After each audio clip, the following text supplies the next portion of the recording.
नमस्कार, आप देख रहे हैं सत्ता विमर्श और मैं हूं किरण राय। मनी मंजरी राय मनियर ईओ को लेकर अभी भी कुछ खास होता नहीं दिख रहा है। परिवार पुलिस की कार्रवाई को लेकर, पुलिस की तफ्तीश को लेकर असमंजस में है। वो इसे लीपा पोती का मामला मान रहा है, कह रहा है कि बड़ी मछलियों को बचाने की ये सारी कवायद है। चालक था उसको लेकर ही पूछताछ अभी तक हुई है और उसकी कहीं पे ही जांच को आगे बढ़ाया जा रहा है। जैसे मैंने पिछली बार कहा था आपसे कि सत्ता का चलन ऐसा है कि मामले को मोड़ दे दिया जाएगा। परिवार को भी यही लग रहा है। मामला किस एंगल में मुड़ता दिख रहा है ये उनको भी समझ में आ रहा है।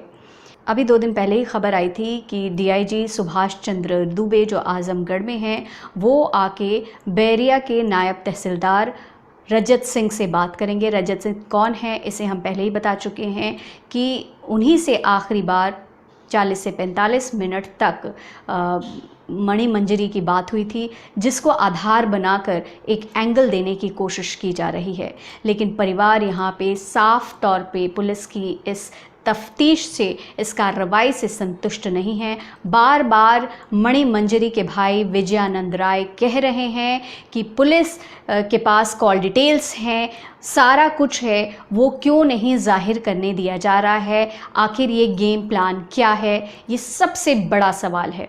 यहाँ पे साफ है, स्पष्ट है, एकदम दिख रहा है कि मामला छुपाने की, जैसा उनका परिवार भी कह रहा है कि कुछ ऐसी बड़ी मछलियाँ हैं, वो मछली जिनके ऊपर 2 करोड़ का एक कह सकते हैं इल्ज़ाम है या आरोप है कि 2 करोड़ के चक्कर में ही ये सारी चीज़ें कॉन्स्पिरेसी एक गढ़ी गई और जिसका अंत कुछ इस तरह से हुआ जो कि दिल दहलाने वाला और हमें काफ़ी कुछ सोचने पे मजबूर करता है। सोचना चाहिए कि कैसे जय ठाकुर राय जो मंजरी के पिता हैं, कैशियर थे ग्रामीण बैंक में बलिया में, उनके ऊपर क्या बीत रही होगी। किस तरह से उन्होंने एक कैश जमा करके इसकी पढ़ाई में भी, पीसीएस बनाने में, किसी प्रशासनिक सेवा में अपने बच्चे को लाने के लिए भी एक मिडिल क्लास के फैमिली को बहुत एफर्ट्स करने पड़ते हैं, उन्हें बहुत पैसा खर्चना पड़ता है उस एजुकेशन के लिए। तो आप उस चीज़ का, उनका दर्द समझिए। यहाँ सिर्फ एक ही बात कहना चाहूँगी कि इसे हुक्मरानों की मक्कारी ना कहा जाए तो क्या कहा जाए।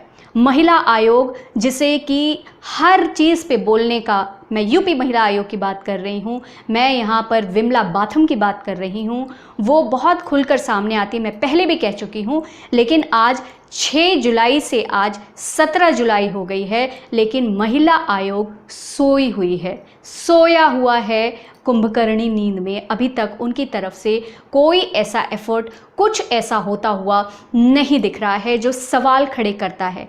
यहाँ मैं जो सत्ता पक्ष में है उनकी तो बात है ही, और भी विपक्षी पार्टियों को गिरेबान में झांकने की बात कहूँगी। हालांकि लोकल स्तर पे कुछ नेता हैं, वो अपनी तरफ से, पूर्व विधायक हैं जो अपनी तरफ से कोशिश कर रहे हैं।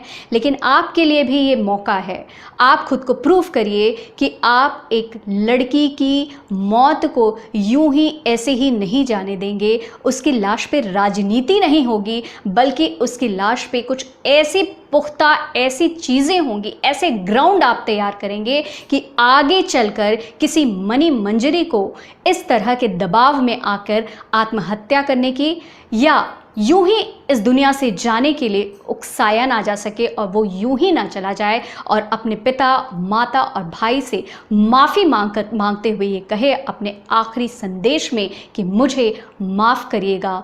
और कहीं ना कहीं उसका इशारा इस सिस्टम की तरफ है जिसने रणनीति के तहत उसको फंसाया और वो जाते जाते अपनी बात कह गई। क्यों नहीं उस सुसाइड नोट को ही संज्ञान लेकर आगे बात बढ़ाई जा रही है, उसी को लेकर क्यों नहीं आधार बनाया जा रहा है, बार बार ट्रैक क्यों चेंज किया जा रहा है, क्यों एंगल पे एंगल दिए जा रहे हैं, ये आपको, हमें सबको सोचना है। Justice for Mani Manjari Rai.